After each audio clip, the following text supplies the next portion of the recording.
Hello, this is Chris Ott, and this is part 14 of this series that I'm titling Metaphysics, and this is a kind of a subsection of that series on perception. Part 13 was the first part of that sub-series, and it's talked about the history of the word perception, how it came to mean what it does in the 21st century. So if you look up in an inexpensive dictionary, the word perception today means perception with the senses. So like seeing, hearing, smelling, that's perception. Whereas anything internal, what's so-called internal, like your thoughts and stuff, you don't perceive them. Well, that's not the way it used to be, and that was the point. Up until the in 19th century, beginning of the 19th century, the word had always meant, from its Latin or root, which meant to collect or gather, it just meant to take experience of anything. So become aware of anything. So I could become aware of thoughts or sensations or memories or dreams or objects around me that I see and hear and smell and taste and so forth in my environment. All those would be perceived, anything that you can be aware of. So the word was sort of like, kind of like a verb for being conscious of something. So, but that changed, and that's what I talked about last time. And I felt that I kind of misspoke a couple of times, and I felt, and I didn't want to redo the whole talk. So let me just say what. Just amend that a little bit. I don't think I was perfectly clear. I talked about first initially that the English language kind of came into its own about the time of before the King James version of the Bible. That's like from around 1600, and that's in sort of early English. Not Old English, but I forget what they call it, New Old English or something like that. And then Shakespeare also was at that time. And I said that at that time they didn't have dictionaries. You learned through reading and you remembered the meanings of words. And then later, though, I started showing some dictionary definitions. So I wanted to clarify that. And I think I'll show some of those again, show the dates. While it's true at the time of Shakespeare, they didn't have dictionaries. Shortly after, maybe 50 years after his death, they started to introduce dictionaries.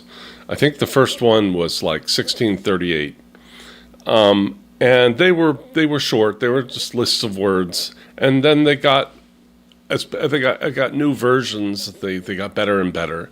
And then finally, with the unabridged Oxford Dictionary, which actually took about 50 years to write, in 1928, that it was completed, and that's been the standard ever since. So I just wanted to clarify that when I said there were no dictionaries, I was talking about the beginning of the 17th century, but by the end of the 17th century, there were. And in the 18th, there were too. So I was showing those. And the point was to show that we don't just have to rely on, context and so forth, but we actually look at those dictionaries, and they defined the word perceive as becoming aware of something. And it didn't matter whether it was mental, with the mind, or with the senses. And that's very clear. Now, I also made a mistake because I said that I was going to show some stuff from a etymology dictionary. Actually, that dictionary was the OED, or Oxford English Dictionary, that I then used to point those things out. I called it an etymology dictionary. It's actually the unabridged online OED, Oxford English Dictionary.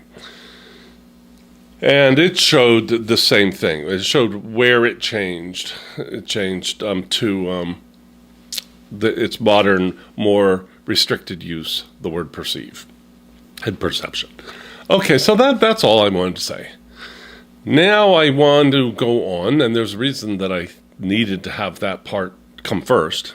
It's because I'm going to be talking about perception for a little while, and you have to understand that I'm always talking about perception in its original classic sense. of the broad sense of the word. And it's very close to how we use the word still today, the word see. Like, oh, I see that Sally didn't have a very good time at the party. Or I could say, I see the clock on the wall. Both of those I could say see. Or I could say, you get what I mean. Like, you see what I mean. All right, so now I'm using the word see in that broad sense, not just as sense perception with the five senses. Okay, so now it gets really convoluted then. I would say that this change of the word perception was a kind of a travesty for philosophy and philosophy has gone backward and I'm going to show why and how and so forth, and that's the point of this series. Because of this change. Now, it's very hard to explain the reasons that they made that change, because it has to do with things that had come before, using the word perception in its classical sense. Especially philosophers like David Hume, George Berkeley, Locke, and others. They would group together, or Descartes also, who's French. But see, Descartes wrote in Latin, so it doesn't matter. The word in Latin meant you still use the Latin word for percipere and so forth. That means to perceive. It's the same word. And they used it together, and so they would say, we only perceive our own ideas, which is actually a section of this series on metaphysics. It's number 1. And I explained what they meant by that. And they also said that anything that you perceive is an idea, because we perceive ideas. We perceive only our ideas, meaning our own brain states. That's all you could actually experience is your own internal brain states. Or in those days, they would say that your mind. You don't directly perceive the world. You perceive your brain states, which are kind of a mediator, and they give you an interpretation of what's out there in the world. So, for instance, red and the sounds we hear, those are created in the brain to be an interpretation of something we can't see or hear directly. We just sort of infer from them that there must be something out there. Now, this becomes super problematic, but I'll go ahead and talk about that. I've done a lot of parts on the mind-body problem. And I'm going to put a little chart that used to be on Wikipedia, and it demonstrates, it's a classical chart that philosophers use a lot. I'm going to leave it up for a few seconds, because if you freeze the frame and look at it, it'll explain the whole problem. The problem is, if we perceive our own brain states, then the so-called outer world, or the real world, that's the supposedly the cause of those experiences, we can't perceive, and therefore we can't really know anything about it. It's theoretical. So then I'm going to introduce two words. I'm going to introduce two words. That was what I wanted to do first. And that the word phenomena or phenomenon, that's a singular is phenomenon, plural is phenomena, and the adjective would be phenomenal. Now, what these words mean often in everyday language is some odd event, like a flying saucer or something is a phenomenon, but we don't mean that in philosophy generally. The word has an older meaning that just means anything that you can perceive is a phenomenon, and so anything that is perceived is phenomenal. So the phenomena can be, since it's anything you perceive, it could be your thoughts, it could be pains, it could be dreams, it could be memories, it could be outer objects like a clock on the wall, in the room, in your environment, with your five senses. That would all be phenomena. So if I smell something, the smell is the phenomena. That there's something, but if I'm guessing what's causing that smell, well, that's a theory, okay? But the phenomena is the smell. Or when I look out and I see a fire engine, the phenomena is the color red and the shape of the red and so forth. That's the phenomena. And I call that phenomena a fire engine. I call the other one some odor. Now, there's another word that's the opposite of that. And that is also used in a special way in philosophy, and that's the word occult. Today, colloquially, the word occult kind of means something supernatural, like ghost or something like that. But, well, most often it's used that way. But it's a root meaning, which is how it's used more, at least up until the same period as that I'm talking about, like the 1800s. It was always used to refer to something unperceived, something you can't perceive or experience. So it's the opposite of phenomenal. So something phenomenal is something that you perceive, or the perception itself, the objects of your experience. And the word occult means, which comes from the Latin, which means hidden, means unperceived. So if something's completely unperceived, well, you can't really describe it because you can't perceive it. It's just a theory. So the current theory of that science holds today in neurology is that all your experiences, both things that are in your environment, like the clock on the wall, is an experience that's occurring in your brain. And the same is true of what so-called internal experiences. They're both internal in that if I'm thinking about my memory of another clock I used to have, okay, it's not in the room, but that experience of the memory is also occurring in my brain. Okay, so what do we mean by the inner experience and the outer experience, like the outer clock and the inner clock? Well, we don't mean in and out of our brain because both experiences are occurring in our brain. What we're talking about is the cause. So when a philosopher talks about the external clock, he's talking about a clock, a theoretical clock in a theoretical external world. It's sometimes called the outer causally responsible object. Okay, so your experience of the clock, when I look at the wall and I see a clock, I'm having an experience, and that's internal, and that's understood in neurology. But the philosopher goes on and says, well, the real clock, of course, is not in your experience. It's outside your experience in the external world. But if it's outside your experience and outside of everybody's experience, well, what do they mean? They mean you can't experience it. You don't experience it directly. You infer it from your internal experience, that there's an external other clock, a real clock, a physical clock. But that real external physical clock that's causing your experience of a clock, when you look at the wall, is occult. It's entirely theoretical. No one's ever seen this. No one's ever perceived it. So, we have the theory of an external world. That sounds really strange, but it's not really controversial. Now, at the time of a philosopher named Thomas Reid, when they changed the meaning of the word perception to only be referring to supposedly like clocks on the wall when you see objects in your environment, what he tried to define those kinds of perceptions as is perceptions that we know are caused by something in the theoretical external world. But how do we know? He says, well, God gives you a kind of magical ability to be able to determine from seeing the clock on the wall that there's another clock. And that he called common sense. And as a matter of fact, this is called common sense metaphysics. And he's a part of a movement at the end of the Enlightenment called the Scottish Common Sense Philosophers. And you can look that up. Look up Thomas Reid. And you'll see there were others. They were followers of him, basically.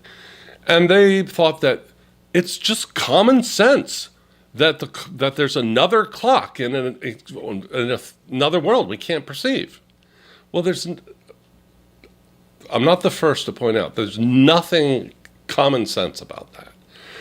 No one that's listening to this video probably ever heard any of this, is probably questioning whether I've lost my mind.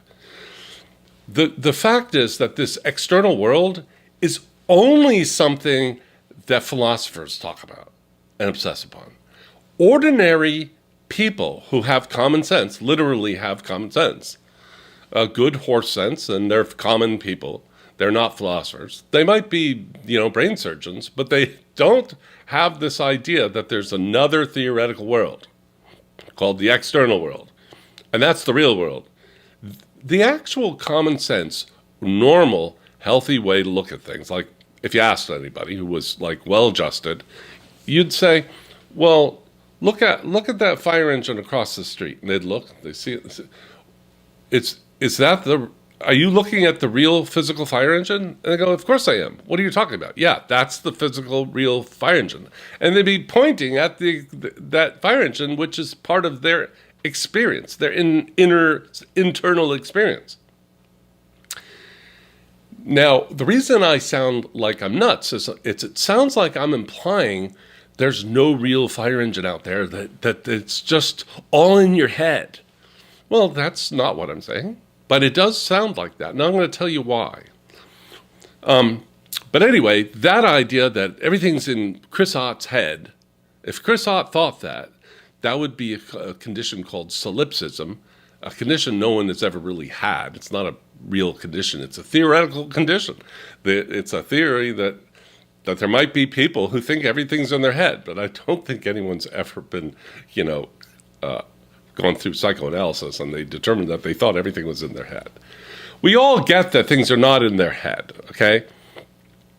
But we think it is normal to believe that the things that we are perceiving the physical world.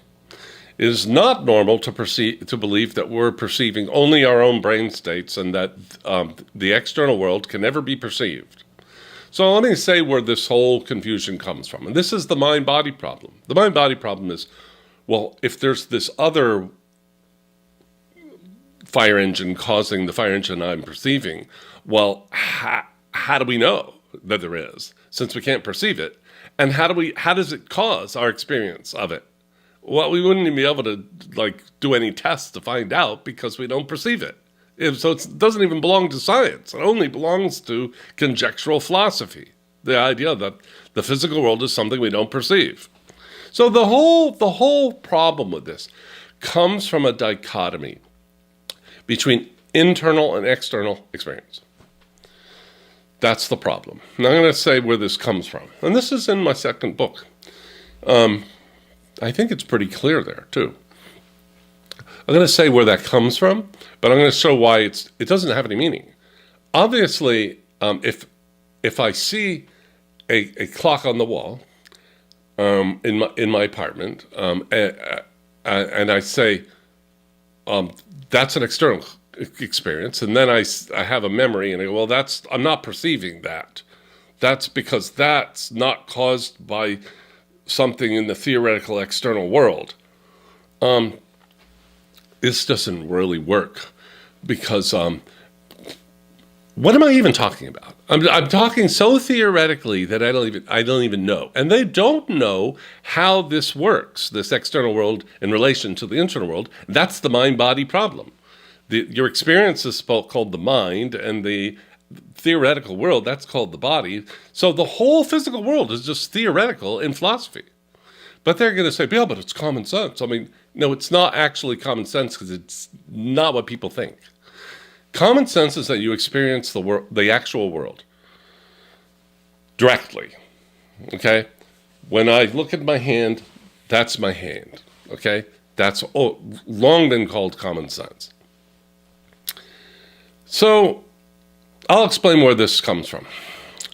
If you go back to the beginning of humanity, the beginning of man, before there's writing, before there's philosophers, before there's much, when we're living in the caves or in the woods and huts, and we just sort of have crawled out of the ooze, let's say, we're the first early men, proto-humans. Those people began after a while, once they developed a little bit of language. They started sitting around the fire and they asking, where does all this come from? Where do the stars come from? What are they? Okay, what about the lakes and the streams and the forests and the mountains? How did the mountains get so high? How did the valleys get so low? How did all this happen? How? What's the cause? Explain it. So a shaman, he goes and he has to come up with an answer because they're feeling some anxiety, So he comes up with these spirits. And he tells a story about spirits. And then the spirits made that. All the rivers, they were made by this spirit. His name was such and such. And these become myths. And those turn into pantheons of gods. And then you have the Greek gods. And it's the same thing. They're up in Olympus. It's all the same thing. You've always had this. And then there's a development where it goes from a pantheon of gods to just, with the movement toward monotheism, about to the huge movement. The last movement of it was about 1,000 years ago. Away from pagan ideas to monotheism. What's the idea? There's just one God, and he caused everything. And now what do we notice about all these gods and spirits? From the very beginning, the first spirits, who happened to actually often be animal spirits, and they had little statues of them and stuff that they worshipped and they prayed to and so on to help with the weather and so on. They were invisible things. They're occult objects. So the way we always explain things was we look at something and we see a river, and that's actually phenomenal, right? It's part of our experience. And they didn't have thoughts about neurology or the brain or anything. It's phenomenal. It's part of their experience. They want to explain it. So they would explain it in terms of an occult entity. An entity is a word for anything. An entity could be a corporation, okay? But an entity. So an occult entity sounds kind of ghostly. Well, it kind of is. Now, this is the reason that, theists have a hard time with atheists, because atheists say, well, I can't perceive this God that you're claiming. It's occult. See, but what they don't know, what the poor Christians that have to deal with these objections don't know, is that they can bring this right back on the atheist and say, did you know that your physical world is occult too? So I hope you're guessing how this happened. Because that was our MO. That's how we explain things, is we invented an occult entity. The shaman did originally, then the philosopher did, then the scientist or the doctor does. They come up with an entity and say, well, this is the cause. There was a time, well, I won't go sidetrack. You get the point. So this is what they did, and so that's the sense in which they mean it's common sense. It means it's an old habit. That's how we explain things we perceive.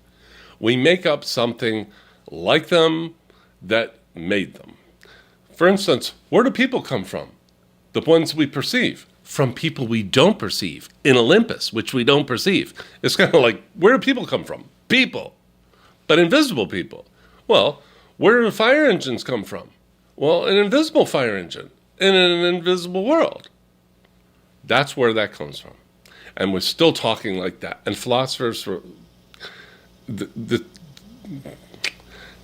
I'm going to get into some of the results of this kooky way of thinking, because they have not been able to find a way out of this dichotomy. And their philosophy suffers so badly from it, because at this point they've admitted that they have no way to explain how this works. How does this invisible thing that's theoretical other world make the world of our experience? They can't say. That's the mind-body problem. That's considered one of the greatest remaining problems of science and philosophy, the mind-body problem. We don't know how it is we have our experience. We don't even know how are we even conscious. How do I even have a conscious experience? Well, they don't have even a theory for it. We're just waiting for one, because the whole paradigm, they're never going to have one. The whole paradigm is wrong. The whole idea of this dichotomy of explaining things that we see by making up things we don't, that doesn't really solve the problem. it only creates more problems because, before we were trying to explain what we perceive. Now we're trying to explain what we perceive and the thing we invented that we don't. Because the thing that we invented that we don't doesn't actually explain what we do. So we end up starting with one thing to explain, and we end up with two. And then if you keep going, you're going to get more and more and more. And there's a lot of inventing of theoretical entities today as a result of a whole century of coming up with them. And I don't even think I need to name them. Most people that follow kind of what they call the new physics are aware of lots of theoretical entities, which don't quite make sense. But they're kind of trippy, Of course it's kind of trippy. It's kind of trippy what I'm talking about. Like there's another fire engine I can't see. That's kind of trippy. That's kind of like, no. It's trippy because it's ridiculous. It's not trippy because it's like we're breaking through to a new level. All right. So now I have to go over the alternative. Well, then what do you do if we don't posit an unseen entity? I mean, 10 people walk into a room and they all see the same, rock in the middle of the room. And then they go, well, what's causing us to all have this experience? There must be a rock, right? Oh, but we find out that rock experience is in our brain. Well, then there must be a rock somewhere, but we can't perceive it because we only perceive brain states. So that we have to make up another world to put that other rock in. And what's the rock going to be like that we're going to invent? Just like the one we perceive. So we just create a mirror. We create a mirror. We have a two-world view that doesn't work. One mirrors the other. And they've been doing this for 2,500 years. Goes all the way back. Aristotle was doing it. Plato was doing it. That's what his forms were, Plato. So they've always had this. Now,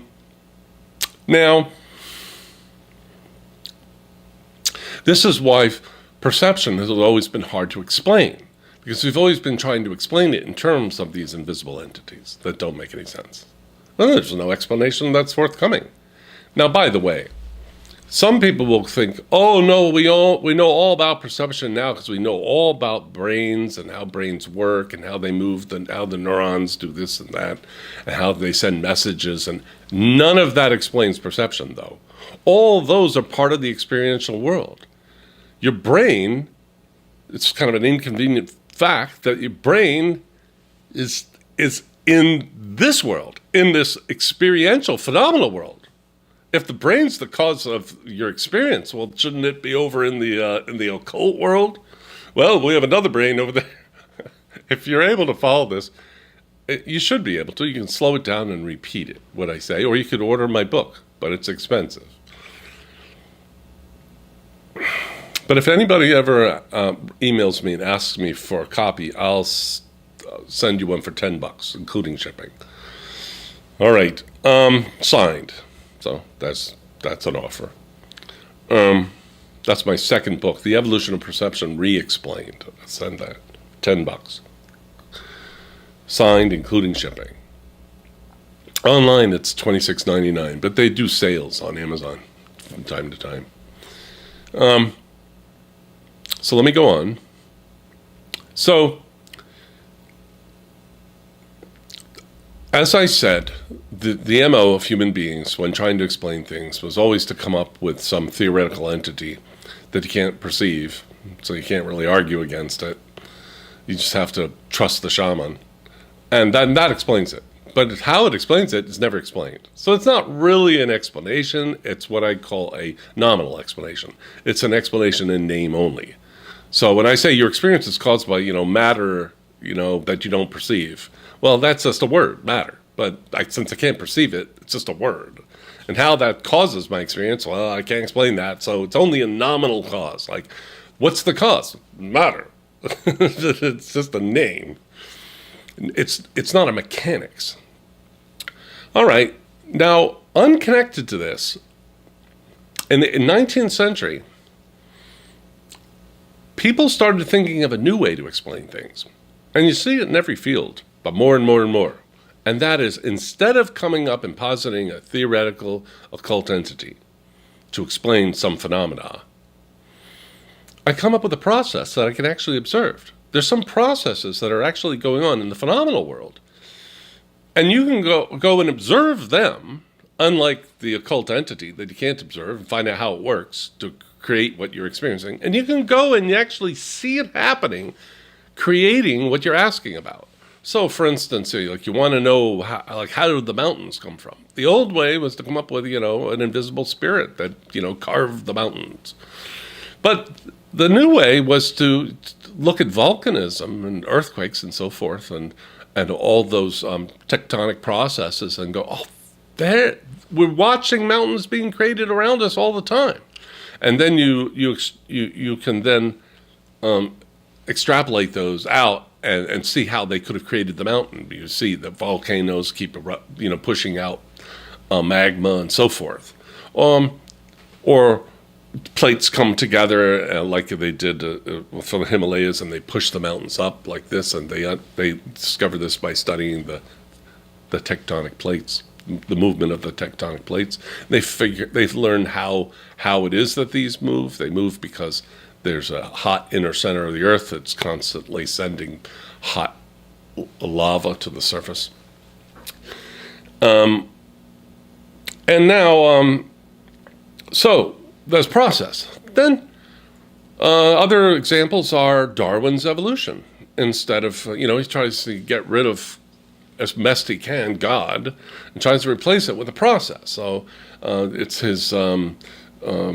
it's a series of accidents because he didn't want it to be, designed. So it's based on natural selection and constant mutations on a genetic level, and then the environment sort of selects what's better suited for survival, and that's what survives, and that's what causes that slow change over time. So that's a process. Okay, very simple. Used to be occult entities.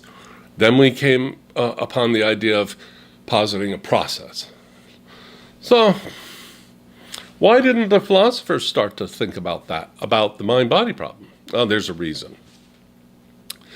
By the time the 20th century rolled around, there had been in the 19th century, a movement called idealism that really pissed off a lot of philosophers. There was the idea that everything was in your mind. And they so much wanted to get away from that they made belief in the external invisible world the litmus for being a really good philosopher. You believe in that. You sort of have to express your loyalty to belief in the external world. And that's the cause. Because otherwise you were going to slip into solipsism, and they were like freaking out about that. But sadly, they missed that processes were taking over science while they were remaining with the old idea. And as a matter of fact, they were keeping the old idea of an occult entity as the cause, as the litmus for being a scientific thinker among philosophers. Scientists didn't do that. Scientists didn't, take a test to make sure they believed in the occult entity, although there still are occult entities in science. So I'm not going to get into it here because that's controversial. But it's fading away. And there's doctors always fighting occult entities and looking for the real underlying processes. So it occurred to me when I learned all these problems 25 years ago, when I was already middle-aged, I was listening, and it occurred to me at some point to posit an evolution, a process. No, you take our phenomenal world, which is very rich and complicated and has a lot of details. It includes things like 10 people walk in a room and they see the same rock. Okay, so we have to account for that. We have to account for all kinds of facts about the phenomenal experience we all share. And we take that and we call that the world. That's the real world, the phenomenal world. I'm not saying it's in my brain. I don't think that. I don't think the whole world is in my mind. I'm saying the whole world is experiential. Find something that's not experiential. You can't do it. Everything that you can even possibly speculate about, you speculated about it within your internal experience. And so everything's experience. Physical things are part of my experience, and ideas in my head, they're part of my experience, and it's all experience. So let's explain that whole world of experience. Let's admit that the world, what we're talking about, what begs for explanation, is the phenomenal world. And that's the only world we've ever encountered. Let's pause it for a moment. Let's just suspend disbelief and say, that's the world. Then are there processes that we can find going on in phenomenal experience, in this experiencing, not the objects, that's like volcanoes. That's looking for a physical theory for how mountains got created. We're looking for a psychogenic process that's producing this shared experience. And that became the evolution of perception.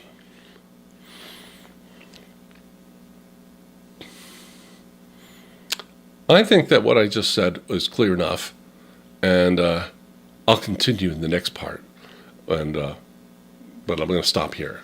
You can go back, rewind, whatever. As I said, I'd put in some dates on those dictionaries I was showing last time, and I'll continue with part 15 next time, and I'll see you there. Bye-bye. Take care. Thank you for watching.